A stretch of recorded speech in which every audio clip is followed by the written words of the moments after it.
Bonjour Jean-Baptiste. Bonjour Véronique, comment ça va? Eh ben, en pleine forme. Toujours bien. À Montpellier, quand il fait soleil, on est toujours bien. Ouais. Alors, on a fait la dernière fois une première vidéo sur la thématique du ghosting, en fait, comment éviter le ghosting, enfin, en tout cas, comment ne pas arriver jusqu'à là. Et puis, ça a suscité pas mal de commentaires suite à la vidéo, et notamment, voilà, on sent bien que il y a l'expression du fait que le ghoster est en général une personne qui va partir, qui va être déviante, immature, on voit des mots passer comme ça, et qui est plutôt le bourreau finalement, la méchante personne vis-à-vis de sa victime évidemment. Mais en fait, qu'est-ce qu'il en est vraiment de cette réalité-là? Est-ce que c'est une réalité ou est-ce que tu as pu observer dans ton travail différentes postures face à cette situation? Alors, il y a effectivement cette question qu'on peut se poser suite à des commentaires qu'on nous a faits, comme tu le dis si bien là. Celui qui est en posture de ghoster, c'est-à-dire qui joue au fantôme sans donner de signe précurseur, eh bien, il passe pour la mauvaise personne. Tu vois. Le non respectueux, comme tu as dit, celui qui est immature, celui qui est vraiment le bourreau, quoi, le méchant. Alors, c'est toujours intéressant de prendre un peu de distance avec ces mots gentils et méchants. Parce que, on a vite fait de tomber dans le camp, effectivement, alors les victimes, c'est les gentils, les oies blanches, tu vois? Et les autres, c'est les bourreaux, c'est les méchants. Et donc, en fait, il faut arrêter de fonctionner comme ça. Ça ne veut pas dire qu'il n'y a pas des comportements, à sanctionner ou à confronter. Ici, sanctionner, on ne va pas sanctionner un ghoster, mais on va plutôt, le chercher à le confronter. C'est justement la difficulté parce qu'on ne peut pas confronter étant donné qu'il fuit la relation. Mais dans la mesure du possible, il faut regarder, examiner déjà de quel endroit ça part que la personne se comporte comme ça, hein. Donc et j'avais dit la dernière fois, celui qui ghoste en général, c'est celui qui a du mal à assumer parce qu'il n'a pas envie de blesser, il n'a pas envie, de donner des explications, déjà il est pas très clair sur ce qu'il veut et ce qu'il veut pas très souvent, c'est pas toujours très clair. S'il y a un positionnement clair, si c'est quelqu'un qui se positionne dans la vie, c'est quelqu'un qui va se positionner partout. Ici, c'est quelqu'un qui a du mal à se positionner en général, à dire blanc, noir, tu sais, c'est gris, c'est voilà, je ne sais pas. En fait, c'est des gens qui ont du mal, qui sont dans le flou eux-mêmes. Donc, et qui après ont pas envie de passer pour une mauvaise personne, justement. Alors, tu vois, c'est contre-productif. Ils Mhm, ne veulent mhm, pas passer pour la mauvaise personne, ils finissent par passer par passer mhm. pour un bourreau. Oui, mais en même temps, on a pu voir dans certains commentaires qu'il y a des personnes qui se trouvent elles-mêmes être celles qui a provoqué le ghosting. C'est-à-dire, est-ce que moi, c'est pas de ma faute finalement si j'ai pas été ghosté ou si je suis ghosté régulièrement? Ce qui fait que bah, ça pose toujours la question de savoir quelle est la responsabilité de chacun dans le démarrage du ghosting. C'est-à-dire, est-ce que moi, j'ai provoqué le ghosting parce que bah, finalement, il a tellement peur de moi et donc je me mets en retrait et je disparais, enfin il se met en retrait et il disparaît, ou est-ce que moi je suis gentil, tout va bien, et lui, je ne sais pas ce qui s'est passé, mais il a disparu, donc je suis la victime. C'est ça. Cette question aussi qui se pose chez alors on était du côté du bourreau, mais du côté de la victime, c'est pareil. Il y a des victimes qui se prennent pour des victimes, hein, et qui disent, «Oui, ça fait, 4 fois ou 5 fois, toujours pareil, je me fais tout le temps ghoster, donc c'est forcément moi qui ai un problème ici». C'est pareil, hein. Donc est-ce que ça vaut la peine de vraiment commencer à se stigmatiser, comme étant une Mm. victime et qui, c'est chez moi que ça cloche? Ça parfois ça vaut la peine de se dire: «Bon, c'est quand même bizarre, ça fait 4 fois, 5 fois que ça se répète, bon, est-ce que je manifeste quelque chose qui fait que je choisis des partenaires qui me fuient?» ou qui sont Mm. profils, par exemple, des profils frileux. Les frileux ne vont pas mettre beaucoup d'énergie dans la relation parce que, Mm. voilà, ils sont comme ils sont, c'est pas des profils qui courent, qui sont très émotionnels et relationnels. Ils n'ont pas tellement de manque en termes de Mm. relation, donc ils courent pas derrière la relation. Ça, c'est Mm. normal. Bon, Mm. après, si on s'acoquine sans arrêt avec des frileux, il faut se poser aussi des questions, hein. Pourquoi je cours derrière ceux qui sont, soit inaccessibles, soit ermites, soit, voilà, pourquoi est-ce que je mets beaucoup d'énergie là-dedans? Il faut se poser la Mm. question parce que cette victime ne devient plus une victime à ce moment-là. Tu comprends? Je suis plus en train de m'interroger sur, pourquoi, il me ghoste étant donné que finalement, il met pas plus d'intérêt que ça dans la relation, il me Mm. fuit, bah, puisqu'il me fuit, bah, je fuis. Je vais pas mettre des toi, si je suis sur un bateau, tu imagines, tu es dans un bateau, on est 2. Et puis toi, tu t'en vas du bateau. Tu dis, bon, bah, ça y est, je décline. Ça y est, j'en ai marre d'être sur le bateau avec toi. J'ai envie de partir. Bon, bah, tu t'en vas du bateau. Euh, Est-ce que je vais rester sur le bateau? Moi, ça n'a aucun intérêt. Je vais lâcher l'affaire parce que je me dis, je ne vais pas rester toute seule sur le bateau, quoi. Il s'en va, il s'en va. Il n'y a pas d'amour là-dedans. Oui, Il n'y a jamais eu d'amour, en fait. Le mec, il était sur le bateau parce qu'il avait des intérêts à être avec moi au début. Il s'en va du bateau. Je ne vais pas continuer d'investir. mais est-ce que, parce que là, on se rend bien compte par exemple, qu'il y a une répétition en général, on va dire que ça va plutôt être des ghostings qui vont être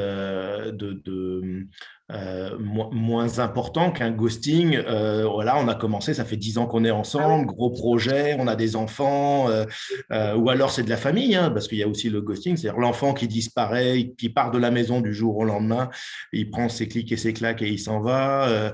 Ou un conjoint ou un ami qui disparaît du jour au lendemain. Donc, en fait, l'importance du ghosting, bah, ça touche pas. En fait, est-ce que l'importance du ghosting va toucher ce que l'on est directement? C'est Euh, le pouvoir que tu confies. Alors, la victime, entre guillemets, c'est pas elle a ni tort ni raison.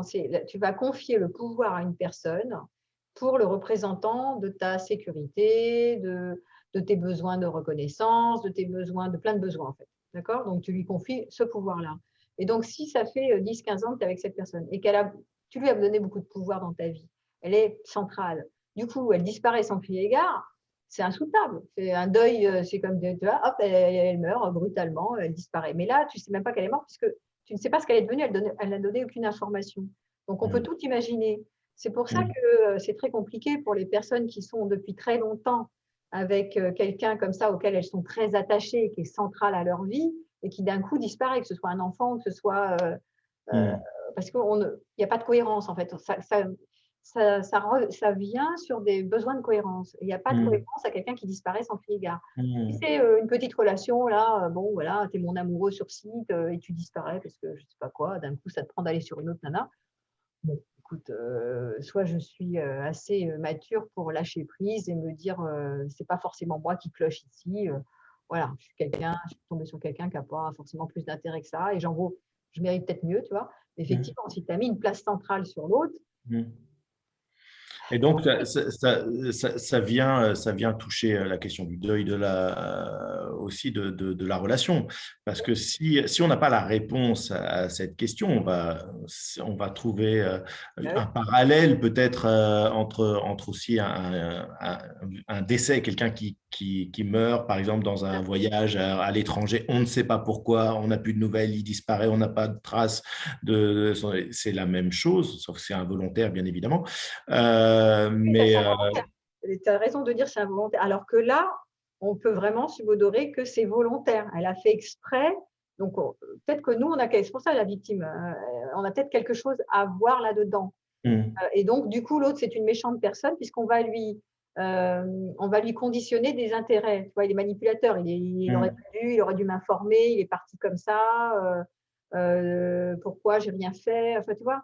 Donc, on va interpréter alors qu'on ne devrait pas interpréter tant que ça. Oui, ça, mais de toute façon, l'interprétation, quelque part, elle est inévitable puisqu'on doit faire le deuil. Donc, il faut qu'on trouve des réponses à ces questions. Et en fait, plus l'histoire passée est importante, plus le deuil va être long à réaliser. C'est possible. Après, moi, j'accompagne des personnes comme ça m'est arrivé. Hein, et je les aidais déjà en leur faisant prendre conscience qu'elles n'étaient pas forcément toutes blanches ou toutes noires. Elles n'étaient pas forcément, toi, genre, je suis dit, ou c'est l'autre qui est méchant.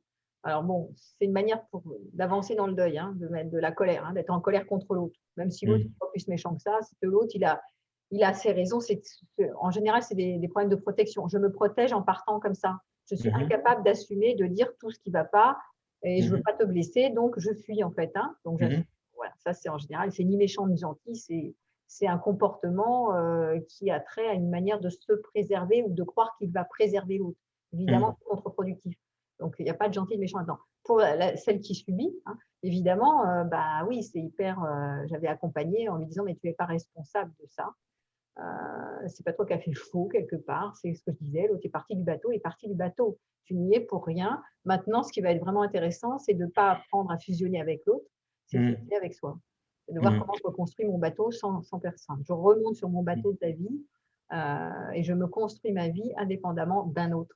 Ouais, il ne faut pas qu'il ait derrière saboté le bateau pour que le bateau coule, Souvent effectivement. le cas, hein, souvent le cas, il y a des personnes qui ghostent comme ça après des années, c'est que ça faisait très longtemps. D'abord, ils ghostent pas comme ça du jour au lendemain, c'est pas vrai. C'est dans leur tête, ils étaient déjà partis depuis très longtemps. C'est-à-dire qu'ils avaient déjà toute la checklist de plein de ressentiments qu'ils n'avaient pas nommés. Mm. Et puis voilà, ils avaient déjà investi ce que j'avais appelé le planqué d'amour, hein. Je ne dis pas Mm. grand-chose, mais j'en pense pas moins. Et puis bon, déjà, ça fait déjà 2 ans que je rumine ou un an que déjà j'étais dans le départ, quoi. Mm. Et je prends un exemple d'une femme qui va subir l'emprise d'un homme et qui décide, elle, du jour au lendemain, de quitter cet homme en prenant sa valise. Un jour où il n'est pas là, hop, elle part et disparaît de la circulation. Est-ce que le mot ghosting est encore adapté à ça vis-à-vis de son persécuteur? Finalement, est-ce qu'on se repose la question de savoir est-ce qui est le bourreau et qui est la victime? Et oui, Dis-moi. parce qu'il n'y a pas de bourreau et de victime là-dedans. C'est pour ça, c'est toujours des comportements qui partent d'un endroit, en tout cas d'une intention de se préserver. Ça, que ce soit dans un sens, c'est pour ça on a vite fait d'interpréter en disant il y a un gentil, un méchant. Il y a celui Mm. qui fait du mal et celui qui subit, et qui Mm. a de l'impuissance. Mais en fait, Mm. c'est beaucoup. C'est pas ça, hein. C'est important de voir que celui qui met en place ce comportement de fuite radicale, Mm. c'est un comportement défensif.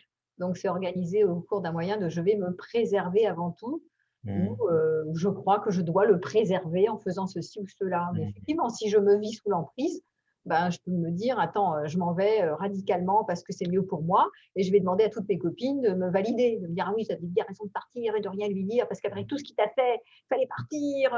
Voilà, enfin, tu vois, on trouve toujours des moyens de se valider dans nos mécanismes de défense. Mais c'est Mm. important d'arrêter de juger déjà, de dire il n'y a pas de gentil, pas de méchant. Dès qu'on met en place un comportement, tous nos comportements sont pas forcément, et sont peut-être inadéquats par rapport à l'attente de l'autre, mais c'est souvent et en général des manières de se préserver. On est dans Mm. la survie bien souvent, hein, donc Mm. il n'y a pas des mauvaises intentions, il y a des intentions d'abord de se protéger soi ou de protéger la relation, ou de protéger quelque chose. Mm. Évidemment, après, ça part dans le mensonge, ça part dans la fuite, ça part dans plein de trucs bizarres Bien sûr. et ce qu'on appelle les comportements inadéquats. Ok, super. Et donc, du coup, l'étape suivante, et j'imagine que ça peut être aussi l'occasion d'une prochaine vidéo, c'est la question de comment on en sort finalement et comment on le digère, comment on l'absorbe, et comment il faut faire avec dans la suite et comment on va essayer de reproduire ou pas reproduire ce qui nous est arrivé. C'est le Ouais, sujet de la prochaine ça fois ou pas? fera ça. Et puis, on se mettra soit dans la peau de celui qui a tendance à ghoster et qui se rend compte quelque part que quand même, c'est peut-être pas une bonne idée à terme. Mm. Une fois, deux fois, trois fois, pour se dire, ouais, je vois que ça peut faire des dégâts en face. On avait un témoignage comme ça dans les commentaires, une nana qui dit, ouais, alors je me suis finalement, après les avoir entendus causer, je me suis rendu compte que finalement, ça les blessait beaucoup plus que je ne l'aurais imaginé, tu vois. Mm. Tu crois que tu disparais subrepticement sur la pointe des pieds, tu vois, oh, personne ne va rien remarquer. Et puis derrière, l'autre, il est complètement, tu sais, il est bonjour les dégâts, il est sous les eaux, il s'en remet pas. Parce que Mm. il avait cru dans une histoire aussi, tu vois. Alors peut-être que si tu es charmant, séduisant, voilà, que tu es un peu fusionnel, bah évidemment, Mm. tu crois que l'autre il investit, mais des fois il investit pas tant que ça, quoi. Bon voilà, Mm. donc on verra du côté de celui Ok, qui ghoste, et puis aussi du côté de celui qui se fait ghoster, peut-être comment ok. digérer mieux Mm. l'affaire Très et bien. puis s'en remettre, quoi, hein. Ouais, super. Et puis, il y avait aussi des questions, savoir, il y a des personnes qui se posaient la question de savoir qui j'étais. Ah oui, Hein, donc, qui tu es, Jean-Baptiste? qui je suis, Jean-Baptiste? Eh bien, je suis un ami de Véronique et je m'intéresse aux questions des relationnelles, des questions amoureuses, évidemment, depuis très longtemps. Et donc, c'est un sujet qu'on aborde à la fois dans les ateliers collectifs que l'on peut animer, enfin, sur lesquels je t'assiste, et puis aussi sur de l'écriture de quelques scripts dans le cas des amours hors cadre qu'on a réalisé ensemble. Donc, c'est toujours un plaisir de collaborer avec toi. Puis de faire ces petites interviews, c'est une belle expérience Ouais, aussi pour moi. Donc, c'est un grand plaisir. Merci Véronique de m'offrir cet espace. super. Merci à toi. Et puis, Merci. on continuera sur le ghosting parce que c'est vraiment un thème qui est très à la mode en ce moment. Je ne sais pas si c'est à la mode, mais en tout cas, on en parle beaucoup dans les médias. Oui, tout à fait. On continuera là-dessus. Et puis, bonne soirée.